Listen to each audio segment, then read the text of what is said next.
అన్నదాత అన్నదాత మీ అన్నదాత చెమటోడ్చి ఆహారాన్నందించే రైతన్న అనునిత్యం నీ కండదండగా నిలిచే నేస్తం ఎవరన్నా అన్నదాత అన్నదాత మీ అన్నదాత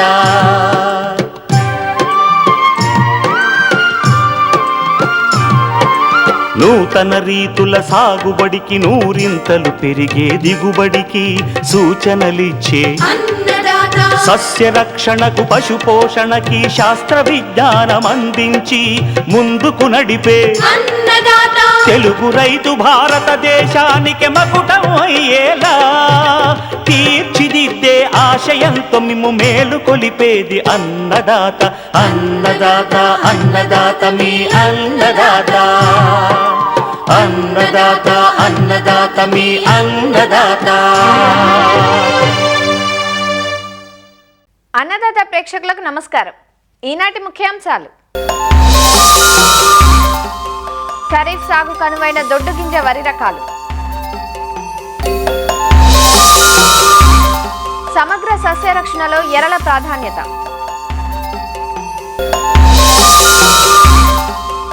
ఇంకా జై కిసాన్ వ్యవసాయ సమాచారం.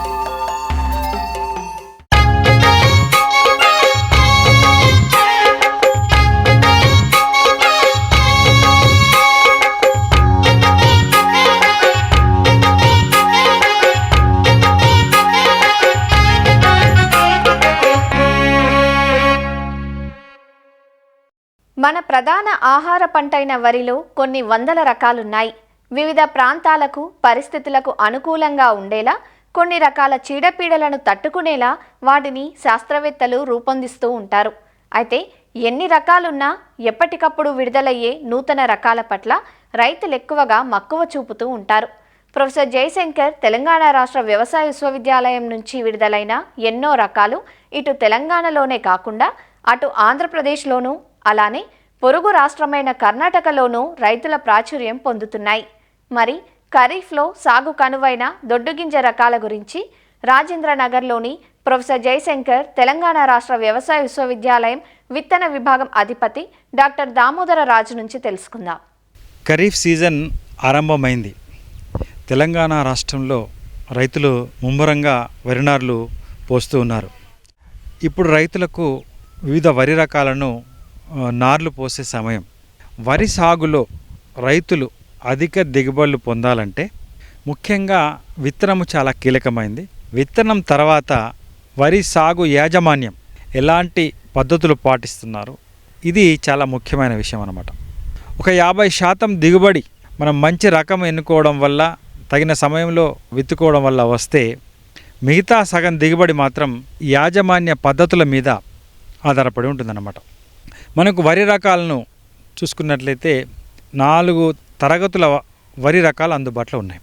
ఒకటి అతి పొడవు గింజ రకము, అంటే బాస్మతి లాంటి రకాలు, అవి మన తెలంగాణ రాష్ట్రంలో సాగుబడిలో తక్కువ. తర్వాత పొడవు గింజ రకాలు, సన్నము పొడవు గింజ రకాలు, దొడ్డు పొడవు గింజ రకాలు. తర్వాత మధ్యస్థ సన్నగింజ రకాలు, మధ్యస్థ దొడ్డు గింజ రకాలు. ఇకపోతే పొట్టి సన్నగింజ రకాలు, పొట్టి దొడ్డు గింజ రకాలు. ఈ తరగతుల్లో మనకు అన్ని రకాలను మనము కేటగరైజ్ చేయొచ్చు అన్నమాట. కాల పరిమితిని బట్టి కూడా మనము రకాలను విభజించవచ్చు. మన తెలంగాణ ప్రాంతంలో సాగుబడిలో ఉన్న వివిధ కాల పరిమితి గల రకాలను చూసుకున్నట్లయితే, దీర్ఘకాలిక రకాలు 150 రోజుల కాల పరిమితితో ఇవి పంటకు వస్తాయన్నమాట. అంటే దాదాపు 5 నెలల్లో ఇది పంటకు వస్తాయి. ఇకపోతే మధ్యకాలిక రకాలు 135 రోజుల్లో పంటకు వచ్చే రకాలు, ఇవి 4 నెలల 15 రోజుల పంటకు వచ్చే రకాలు. స్వల్పకాలిక రకాలు 4 నెలల్లో పంటకొచ్చే రకాలు, అంటే 120 రోజుల్లో పంటకొచ్చే రకాలు. ఇంకా కొన్ని అతి స్వల్పకాల రకాలు కూడా అందుబాటులోకి వచ్చాయి. అవి 100 రోజులు 110 రోజుల్లోనే మీకు పంటకు వస్తాయి అన్నమాట. ఇకపోతే ఈ రకాలు ఎక్కడి నుంచి వస్తాయి, ఎవరు రూపకల్పన చేస్తారు, వీటి విత్తనాలు ఎక్కడ అందుబాటులో ఉంటాయి మనం చూసుకున్నట్లయితే, ముఖ్యంగా రకాల రూపకల్పన ప్రభుత్వ రంగ సంస్థలు, తర్వాత ప్రైవేట్ సంస్థలు కూడా రకాలు రూపొందిస్తాయి. ప్రభుత్వ రంగ సంస్థల విషయానికి వచ్చినప్పుడు మన యూనివర్సిటీస్, ముఖ్యంగా తెలంగాణ స్టేట్ అగ్రికల్చర్ యూనివర్సిటీ, అదేవిధంగా ఆంధ్రప్రదేశ్ స్టేట్ అగ్రికల్చర్ యూనివర్సిటీ. తర్వాత సెంట్రల్ సంస్థలు చూసినట్లయితే Indian institute of rice research అంటే భారత వరి పరిశోధనా సంస్థ రాజేంద్ర నగర్ వాళ్ళు. తర్వాత వివిధ సెంట్రల్ ఇన్స్టిట్యూట్స్, ముఖ్యంగా ఈ ఒరిస్సాలో ఉన్న central rice research institute Cuttack వాళ్ళు కూడా, ఇలా రకరకాల సంస్థలు ప్రభుత్వ రంగంలో రకాల రూపకల్పన తర్వాత డెవలప్మెంట్ విడుదల చేయడం జరుగుతుంది. తర్వాత కొన్ని ప్రైవేట్ సంస్థలు కూడా వాటికి సొంత R&D ఉన్న సంస్థలు వాళ్ళు కూడా రకాలు రూపొందించి విడుదల చేయడం జరుగుతుంది అన్నమాట.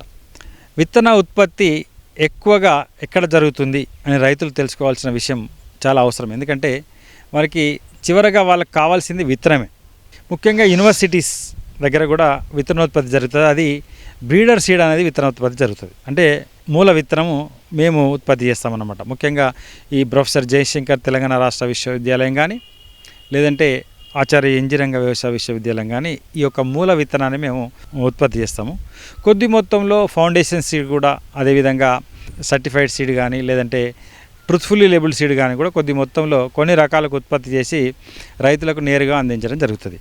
ఈ బ్రీడర్ సీడ్ మాత్రము కొద్ది మొత్తంలో రైతులకు ఇచ్చినప్పటికీ ఎక్కువ మొత్తంలో ఈ విత్తనోత్పత్తిదారులకు, ముఖ్యంగా ప్రైవేట్ కంపెనీస్కి, సొసైటీస్కి, తర్వాత government విత్తనోత్పత్తిదారులైన Telangana seed development corporation, national seed development corporation, Andhra Pradesh seed development corporation, వీళ్ళకు మేము ఈ సోర్స్ సీడ్, బ్రీడర్ సీడ్ ఇస్తామన్నమాట. ఇది ఈ విత్తన ఉత్పత్తిలో ఉన్న పద్ధతి అన్నమాట. అయితే రైతులు ముఖ్యంగా మూల విత్తనము, బ్రీడర్ సీడు కొద్ది మొత్తంలో మంచి సోర్స్ విత్తనం కావాలన్నప్పుడు మా యూనివర్సిటీ వద్ద పొందవచ్చు.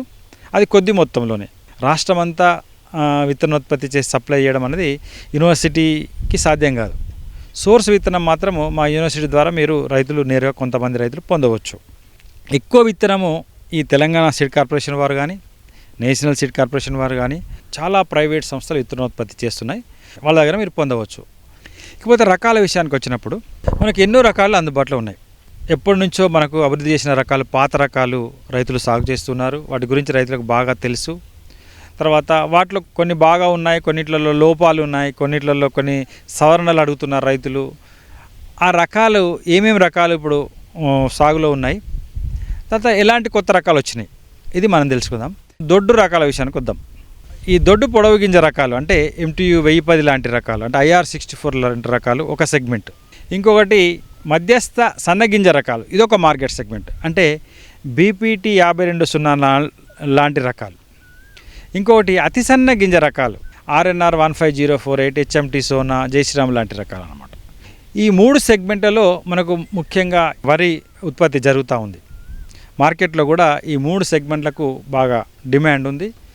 సో మొదట దొడ్డు పొడవు గింజ రకాలు చూసుకున్నట్లయితే, పాత రకాలు చూసుకున్నట్లయితే IR 64, తెల్ల హంస, MTU 1010 ఇవి పాత స్వల్పకాల దొడ్డు పొడవు గింజ రకాలు.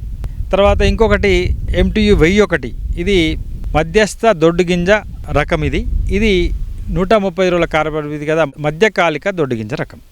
వీటికి ప్రత్యామ్నాయంగా మనకు ఏ రకాలు కొత్తగా అందుబాటులోకి వచ్చాయి?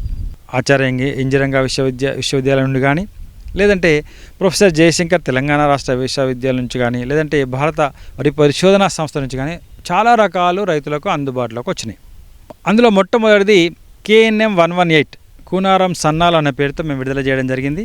అది 120-25 రోజుల కాల పరిమితితో IR64, తర్వాత MTU 1010 గింజ నాణ్యత కలిగి ఉండి, ఆ గింజలనే పోలి ఉండి మంచి దిగుబడినిచ్చే రకంగా ప్రాచుర్యం పొందిందన్నమాట. ఎవరైతే రైతులు 1010 IR64 తెల్లాంస వేస్తున్నారో వారికి ఈ రకం ప్రత్యామ్నాయంగా వేసుకునే అవకాశం ఉంది. ఎందుకంటే మంచి దిగుబడి ఉంది, కొంతవరకు తట్టుకునే శక్తి ఉంది, తర్వాత గింజ నాణ్యత బాగా ఉంది, మార్కెట్లో మంచి డిమాండ్ ఉంది. ఇంకొక రకము RNR 29325, ఇది రాజేంద్ర నగర్ నుంచి విడుదల చేయబడింది. ఈ రకం కూడా మీకు 1010 IR 64 తర్వాత ఈ KNM 118 లాగానే ఉంటుంది. ఇది కూడా 125 రోజుల కాల పరిమితితో మంచి దిగుబడిని ఇస్తుంది అనమాట. ఇంకొకటి JGL 24423 అనే దొడ్డు పొడవు గింజ రకము, ఇది జగిత్యాల వ్యవసాయ పరిశోధనా స్థానం నుంచి విడుదల చేయడం జరిగింది. ఇది కూడా ఉన్న దొడ్డు రకాల్లో మంచి దిగుబడినిచ్చే రకంగా ప్రాచుర్యం పొందింది. ఈ రకాన్ని కూడా మీరు రానున్న ఖరీఫ్ కాలంలో ఎంచుకోవచ్చు. ఈ మధ్య కాలంలో మిల్లర్స్ ఈ MTU 1001కి ధర రావట్లేదు, నూకలు అవుతున్నాయి, నల్ల మచ్చ వస్తుంది, దానికి డిమాండ్ లేదు, కన్జ్యూమర్స్ ప్రిఫరెన్స్ లేదు అని వాళ్ళు దాన్ని కొనట్లేదు. సో MTU-51 అనే పాత రకానికి ప్రత్యామ్నాయంగా కొత్తగా ఏం రకాలు వచ్చాయి అది చూసుకున్నట్లయితే ఈ JGL 24423ని ప్రత్యామ్నాయంగా వేసుకోవచ్చు. ఎందుకంటే దిగుబడి ఎక్కువ, కొంతవరకు రెసిస్టెన్స్ ఉండేది. ఒక మెడవిరుపు మాత్రం తట్టుకోదు, కానీ ఒక మెడవిరుపు విషయంలో జాగ్రత్త తీసుకున్నట్లయితే మీకు JGL 24423 అనే రకం MTU-51 కూడా ప్రత్యామ్నాయంగా వేసుకోవచ్చు. ఇంకొక రకము వరంగల్ పరిశోధనా స్థానం నుంచి దొడ్డు పొడవు గింజ మధ్యకాలిక రకము WGL 915. ఇది కూడా మీరు MTU-51 స్థానంలో ఈ రానున్న ఖరీఫ్కు ఎంచుకునే అవకాశం ఉంది. విత్తనము మీరు వరంగల్ పరిశోధనా స్థానం నుంచి కానీ, తర్వాత తెలంగాణ సీడ్ కార్పొరేషన్ నుంచి కానీ, ప్రైవేట్ సంస్థల నుంచి కానీ మీరు పొందవచ్చు. మా రాజేంద్ర నగర్ వరి పరిశోధనా కేంద్రం నుంచి ఈ మధ్య కాలంలో ఒక మధ్యకాలిక దొడ్డు పొడవు గింజ రకం విడుదల చేయడం జరిగింది. అది RNR 28361. ఇది ఈ మధ్య కాలంలో విడుదలైంది కాబట్టి విత్తనము ఇప్పుడే పూర్తి స్థాయిలో అందుబాటులోకి రాలేదు. అయినా సరే మేము కొంత విత్తనాన్ని ప్రొడక్షన్ చేసి రైతులకు ఇవ్వడం జరిగింది. ఈ RNR 28361 అనే రకాన్ని కూడా మీరు 1001 స్థానంలో ప్రత్యామ్నాయంగా వేసుకోవచ్చు.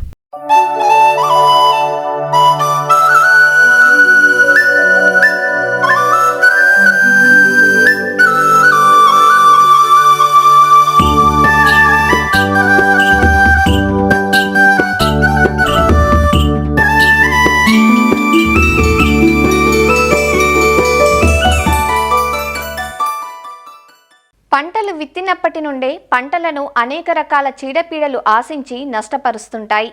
అయితే వీటి నివారణకు రసాయన మందులను విచ్చలవిడిగా పిచికారీ చేయడం వల్ల చీడపీడలకు రసాయన మందులను తట్టుకునే సామర్థ్యం పెరిగి పురుగులు అదుపుశక్యం కాకుండా పోతున్నాయి.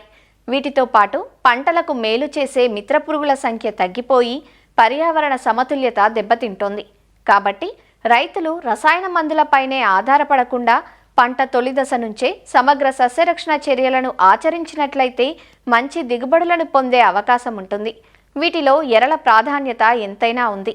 జిగురు అట్టలు, లింగాకర్షక బుట్టలు, దీపపు ఎరలను పొలంలో ఏర్పాటు చేయడం వల్ల వాటిపై నిఘా ఉంచడంతో పాటు వాటి ఉధృతిని అదుపు చేయడం సులభం అవుతుందంటూ ఎరల ప్రాధాన్యత గురించి వివరాలు తెలియజేస్తున్నారు శ్రీకాకుళం జిల్లా ఆముదాలవలస కృషి విజ్ఞాన కేంద్రం కీటక విభాగ శాస్త్రవేత్త డాక్టర్ ఎస్ కిరణ్ కుమార్.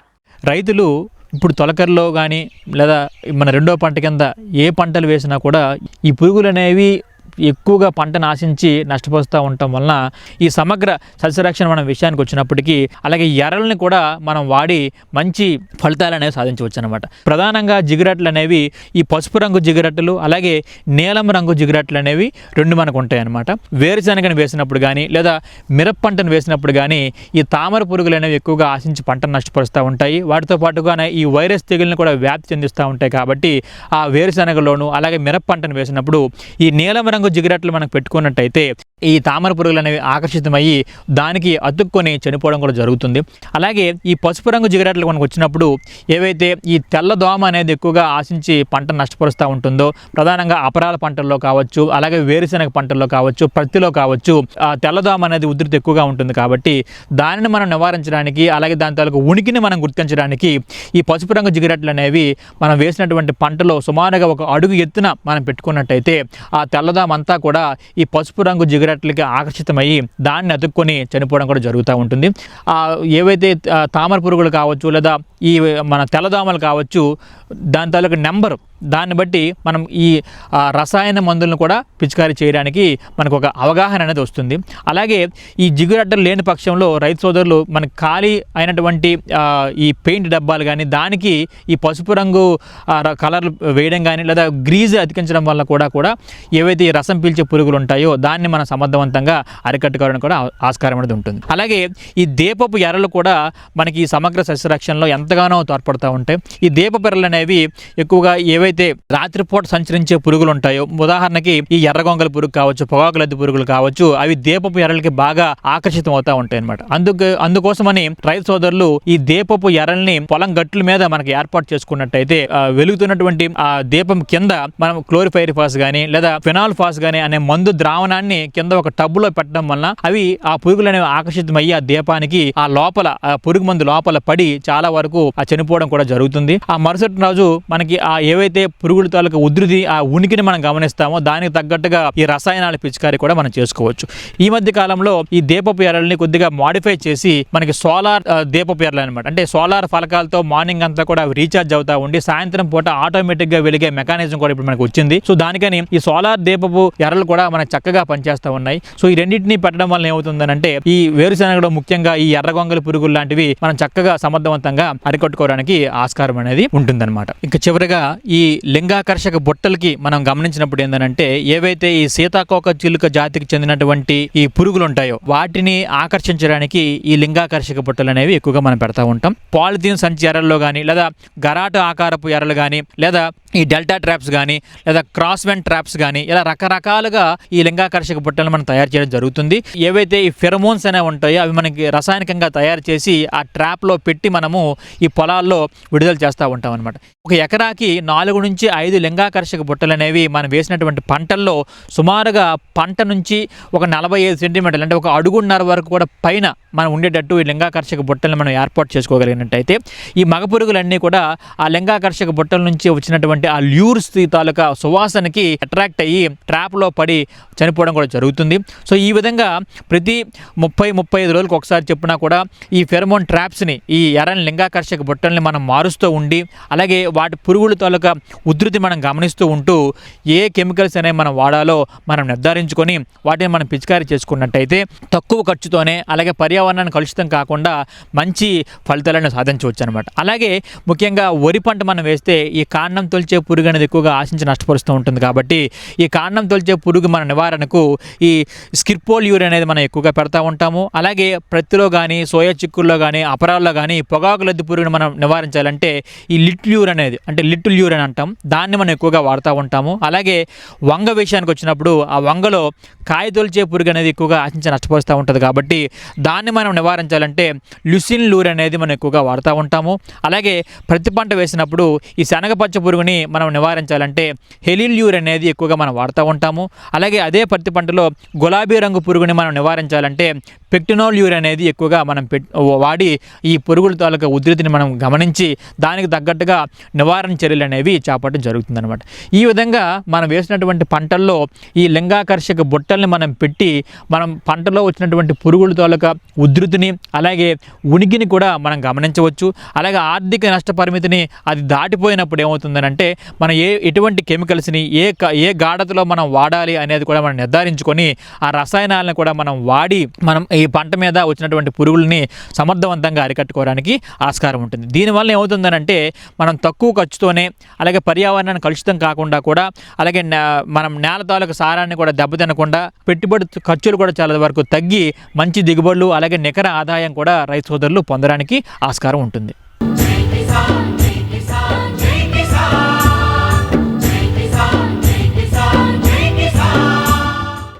వ్యవసాయ సమాచారం ఇప్పుడు జై కిసాన్లో చూద్దాం. ఔషధ పంటగా అధిక వినియోగంలో ఉన్న వాముకు కనీస గిట్టుబాటు ధర రాక రైతులు ఆందోళన చెందుతున్నారు. ఆంధ్రప్రదేశ్ రాష్ట్రంలోనే ఏకైక వాము మార్కెట్ కర్నూలులోనే ఉంది. ఇక్కడికి ఆంధ్రప్రదేశ్ రాష్ట్రం నుంచి కంటే పక్కనున్న కర్ణాటక రాష్ట్రం నుంచి ఎక్కువగా రైతులు వామును తీసుకొస్తుంటారు. ప్రస్తుతం మార్కెట్లో పంటకు గిట్టుబాటు ధర రావడం లేదంటూ రైతులు ఆందోళన చెందుతున్నారు. వాము తెచ్చినాము, 23 బస్తాలు తెచ్చినాము.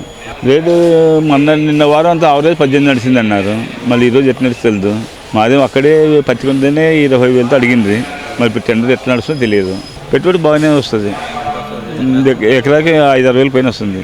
ఓన్లీ అంటే పెరగడము కళ్ళం చేసుకోవడం అవే, మళ్ళీ సీడు ఫర్టిలైజర్స్ పెస్టిసైడ్స్ అవన్నీ కాదని అంతే దగ్గర 10,000 వస్తుంది. బాగా వస్తే 3 అంటే 7 వాతావరణం గురించి కనుక 4 అట్లా వస్తుంది. వామ పరిస్థితి అంటే చాలా ఘోరంగా ఉందమ్మా. ఇప్పుడైతే గిట్టుబాటు అయితే కాదు. ఒకవేళ పెట్టుబడి అంతా అయిపోతుంది. పెట్టుబడి అయిపోయిన తర్వాత ఏదైనా దుమ్దారో ఏదైనా వచ్చనుకో ఇంక వేస్ట్ అది. మరి రెండో పంట ఏం రాదు. మనకు వాన వస్తేనే బువ్వ లేకపోతే లేదు. వాతావరణం బాగుండి అన్ని రకాల బాగా వస్తే 3 క్వింటాల వరకు వస్తుంది. పెరికెచ్చుకునే కూలీలు దొరకరు. వాళ్ళు అడిగిన కాటికి వెళ్ళా, వాళ్ళు పోతామన్నప్పుడే పంపించాల. 12 నుండి 20 వరకు అంటున్నారు. మాకు కనీసం ఒక 25 వస్తే గిట్టుబాటు ధర.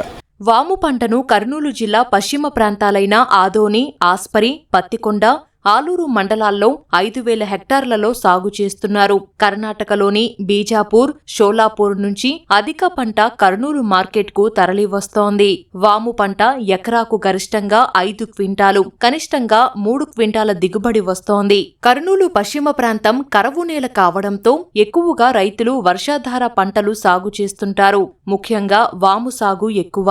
ప్రస్తుతం పంట చేతికి వచ్చిన తరుణంలో రైతులు పంటను మార్కెట్కు తరలిస్తున్నారు. అయితే యార్డులో పంట నాణ్యతను పరిశీలించి గ్రేడులుగా విభజించి అధికారులు ధర నిర్ణయిస్తున్నారు. ప్రస్తుతం వాము ధర క్వింటా 12,000 నుంచి 17,000 రూపాయల మధ్య పలుకుతోంది. ఈ ధర ఏమాత్రం గిట్టుబాటు కావడం లేదని, కనీసం 20 నుంచి 25,000 రూపాయలు ఉంటేనే గిట్టుబాటు అవుతుందని రైతులు అంటున్నారు. మనం పండించిన పంటకు గిట్టుబాటు రేటు ఇవ్వాలా. మనం వేసుకొచ్చిన దానికి మేము పెట్టుబడి పెట్టేదానికి మా కష్టార్జితానికి ఎక్కువైతే గిట్టుబాటు ధరలు లేవు. అందులో వచ్చి మేము వర్షం పైన ఆధారపడి బతుకుతున్నాం. మనకు దీనికి సరైన గిట్టుబాటు ధర కావాలంటే గవర్నమెంట్ నుంచే ఇంకా మాకు రావాల్సిందే. శ్రమ చేయడానికి కూడా లేబర్ ఖర్చు ఎక్కువ వస్తుంది. మినిమం ఒక 20,000 దాకా నడిస్తే అది కాస్తో పూస్తో ఒక ఎకరానికి ఒక 5,000, 6,000 దాకా మిగులుతుంది. వామ్ అంటూ సరైన రేటు కల్పించడంలే. ఒక 30,000, 32,000 అని చెప్పేసి దాంట్లో మార్కెట్లో రాస్తారు. ఎవ్రీడే ప్రతిరోజు రాసే దాంట్లోన చూపిస్తారు హైయెస్ట్ రేట్ అని. కానీ మేము ఇక్కడ ఆశపడి వచ్చేటప్పటికి మాకు రాసింది ఎంత అంటే 14,500, 15,000 అంటే చాలా సగానికి సగం. ఇక 2 నెలల కింద అంటే ఒక 36 క్వింటాలు తీసుకొని వచ్చి నేను ఆశించిందంటే నాకు 30,000 కూడా అవసరం లేదు, 20,000 వచ్చినా సంతోషం అనే ఉద్దేశంతో తీసుకొని వస్తే వాళ్ళు రాసింది 14,500. మాకు 3 సంవత్సరాలకు ఒకసారి పంట అన్న వచ్చేది కరెక్ట్గా. అంటే ప్రతి సంవత్సరం రాదు మనకి అట్లా కరువు ప్రాంతం మనది. ఒక సంవత్సరం వస్తే అధిక వర్షాలు వచ్చి ఒక సంవత్సరం కొట్టుకొని పోతుంది. 2వ సంవత్సరం అసలు వర్షం రాకుండానే పోతుంది. 3వ సంవత్సరం ఒక సంవత్సరం మాత్రం కరెక్ట్గా వానలు వచ్చి రైతుకు అనుకూలంగా ఉండే ప్రకృతి ఒకసారి 3 ఏళ్లకు ఒకసారి. రబీ సీజన్ వారం 10 రోజుల్లో ముగుస్తున్న తరుణంలో వారానికి 2 సార్లు మాత్రమే వాము మార్కెట్ నిర్వహిస్తున్నారు. ఖరీఫ్ సీజన్ ఆరంభమైతే రోజువారీగా వాము మార్కెట్ జరుగుతుందని వ్యవసాయ మార్కెట్ కమిటీ కార్యదర్శి జయలక్ష్మి తెలిపారు. రైతులకు గిట్టుబాటు ధర కల్పించేందుకు చర్యలు తీసుకుంటున్నామని అంటున్నారు. అజ్వాన్ కూడా మనకు ఉన్నటువంటి only 1 market in AP state, only Kurnool market యార్డ్లోనే జరుగుతుంది. ఆనియన్కి కూడా ఉన్నటువంటి regulated yard only Kurnool market yard. మనకి ఖరీఫ్కి సంబంధించి రబీకి సంబంధించినటువంటిది అయితే ఇప్పుడు ప్రజెంట్ సీజన్ ఎండింగ్కి వచ్చింది రబీ. ప్రజెంట్ అయితే మనకి అజ్వాను, గ్రౌండ్ నెట్ కొంత క్వాంటిటీ రెడ్ గ్రామ్ వస్తుంది. అలాగే కొంత క్వాంటిటీ మైస్ కూడా మార్కెట్ యార్డ్కి రావడం జరుగుతుంది. నెక్స్ట్ ఆనియన్ సీజన్ వచ్చేసి మనకి ఖరీఫ్ సెప్టెంబర్ మంత్లో స్టార్ట్ అవుతుంది. ఈ సంవత్సరం అజ్వాను అరైవల్స్ కంపారేటివ్గా లాస్ట్ ఇయర్ కన్నా కూడా ఈ సంవత్సరం బాగా వచ్చింది రబీ సీజన్లో. అలాగే ప్రైస్ కూడా మనకి 8,000 నుంచి 28,000 దాకా కూడా అజ్వాన్ ప్రైజెస్ నడిచాయి. వర్షాధారంగా పండించే వాములో ఒక ఏడాది పంట వస్తే మరుసటి ఏడాది పంట తీసుకునే పరిస్థితి లేకుండా ఉందని, ఇలాంటి పరిస్థితుల్లో పండిన పంటకు గిట్టుబాటు ధర కల్పించాలంటూ రైతులు కోరుతున్నారు. ఖరీఫ్ సీజన్ ఆరంభమైతే మరి కొద్ది రోజుల్లోనే ఈ వాము పంట కూడా పెద్ద ఎత్తున కర్నూలు వ్యవసాయ మార్కెట్ యార్డ్కి తరలి వచ్చేటువంటి అవకాశం ఉంది. వ్యాపారస్తులు కూడా ఇదే ప్రాంతంలోనే మకాం వేసి ఇక్కడ పండించినటువంటి ఈ ప్రాంతంలో కర్ణాటక, తెలంగాణ, కర్నూలు, రాయలసీమ ప్రాంతంలో పండించినటువంటి ఈ వాము పంటను ఇతర రాష్ట్రాలకు అదేవిధంగా ఇతర దేశాలకు కూడా ఎగుమతి చేసేటువంటి అవకాశం ఉంది. ఎక్కువగా నార్త్ ఇండియన్కు ఈ వామును తీసుకెళ్తూ ఉంటారు. ఎక్కువగా ఇతర దేశాల్లో అంటే ఎకరాకు 2-3 క్వింటాలు గరిష్టంగా అంటే 5 క్వింటాలు మాత్రమే పండేటువంటి అవకాశం ఉన్న నేపథ్యంలో ఈ గిట్టుబాటు ధర కూడా క్వింటా 20,000 పైన పలికితేనే తమకు లాభం చేకూరుతుందని రైతులు ఆశిస్తున్న నేపథ్యంలో వారికి అనుగుణంగా ధర కల్పించే విధంగా వ్యవసాయ మార్కెట్ అధికారులు కూడా చొరవ తీసుకోవాలంటే అభిప్రాయాలు రైతులు వ్యక్తం చేస్తున్నారు. కర్నూలు వ్యవసాయ మార్కెట్ యార్డ్ నుంచి కెమెరామెన్ శేషుతో మురళి, ఈటీవీ న్యూస్, కర్నూలు. మరిన్ని విభిన్న అంశాలతో రేపటి అన్నదాతలో మళ్ళీ కలుసుకుందాం. నమస్కారం. అన్నదాతలు తమ సందేహాలు, సమస్యలను 1-800-425-4085 టోల్ ఫ్రీ నంబర్లో ఉదయం 10 నుంచి 11 గంటల మధ్య పని దినాలలో సంప్రదించగలరు. ఈ కార్యక్రమాన్ని యూట్యూబ్లో www.youtube.com/annadaata ETV లింక్ ద్వారా వీక్షించవచ్చు.